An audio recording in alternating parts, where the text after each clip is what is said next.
Re116, Saturday, January 14th, 2023. We were bold enough to make a prediction that freedom is going to decrease. We were bold enough to define technological progress.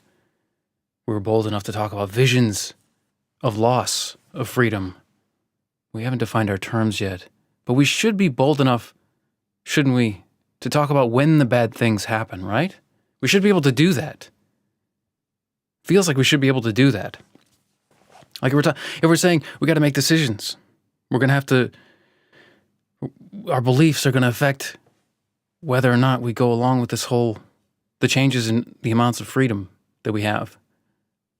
We make decisions, we have to, if they're about the future and then we want to look back at the past, timeframes matter. We talked about it at the tail end of 115. This is 116. Did I say 116? When does the bad thing happen that we're predicting? Or when did the bad thing happen that we learned from in the past? The technological bad thing, any bad thing, when? When? Well, when did it start? When did it start? When did anything start?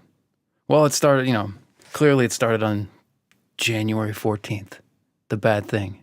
That was the day that the Retraice guy said the thing that led to all that bad stuff. Using that power he had no idea he had. That you had no idea I have. No, it didn't start on January 14th. You got to go back further because I was born in the 80s. So really, if anything came, if it was caused by me, it came from the 80s. Well, sort of. I didn't come from nowhere. Cut off that line of thought. But then, nobody came from nowhere. It started with humans. When was the first human? A question I've been asked more than once by my dear younglings. Star Wars reference for you hardcore out there. There was no real first human. It was gradual. When was the first creature? The thing is, it's an infinite chain of when did it start? When did anything start? What's a thing? Okay, enough. What we're dealing with is what philosophers call ontology.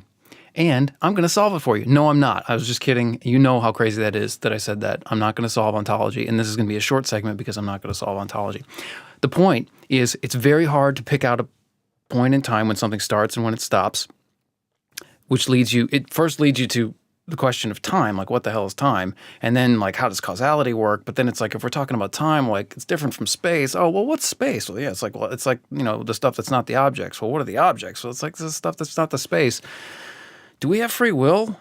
Are we in control of any of this? Exactly. All that stuff is a frickin' tar pit. And yet, the need for ontology is going to increase. The need for a precise ontology is going to increase because we're going to be dealing with technologies that have a more precise ontology every step of the way going forward. So but we can't deal with it. Can I read you something? I happened to read this today in my studies. Very serendipitous. Okay, so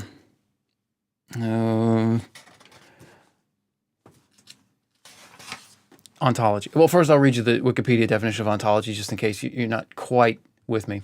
In metaphysics, which is a branch of philosophy, if you agree with that, the use of that word, ontology is the philosophical study of being, as well as related concepts such as existence, becoming, and reality. Ontology addresses questions like how entities are grouped into categories and which of these entities exist on the most fundamental level. Okay?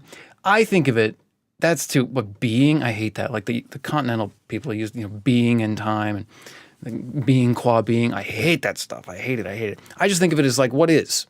What is there? What is there in the universe? Not just stuff, but also the space around the stuff, and then the stuff before it was the stuff that it is now, and the stuff it'll be later, time. Is there free will sort of stuff? Is there causality or is there, okay. So ontology is what is there? What is there? Now, with that definition in mind, I'm going to read to you from AMA 4E, page 316. This is in the knowledge representation chapter 10. And they say this, trust me, this is where we need to arrive, okay? We need to make a treaty. Not my word. Here we go.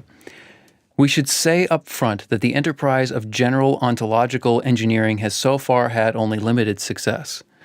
None of the top AI applications as listed in Chapter 1 make use of a general ontology. They all use special purpose knowledge engineering and machine learning. Social/political considerations can make it difficult for competing parties to agree on an ontology. As Tom Gruber in 2004 says, every ontology is a treaty, a social agreement among people with some common motive in sharing. When competing concerns outweigh the motivation for sharing, there can be no common ontology. Now, we stopped quoting him. Now they're back to them talking.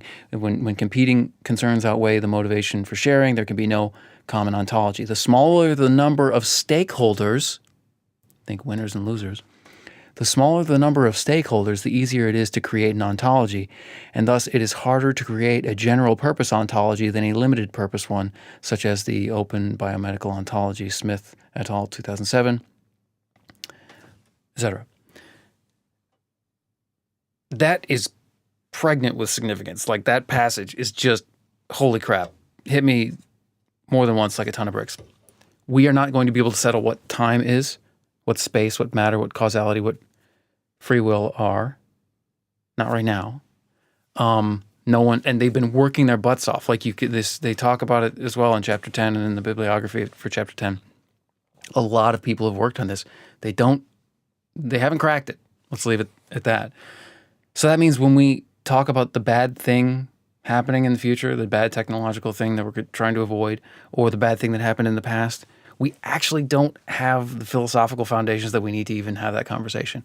But we still have to make decisions. We still have to make descriptions and judgments and do all the things that it means to be human.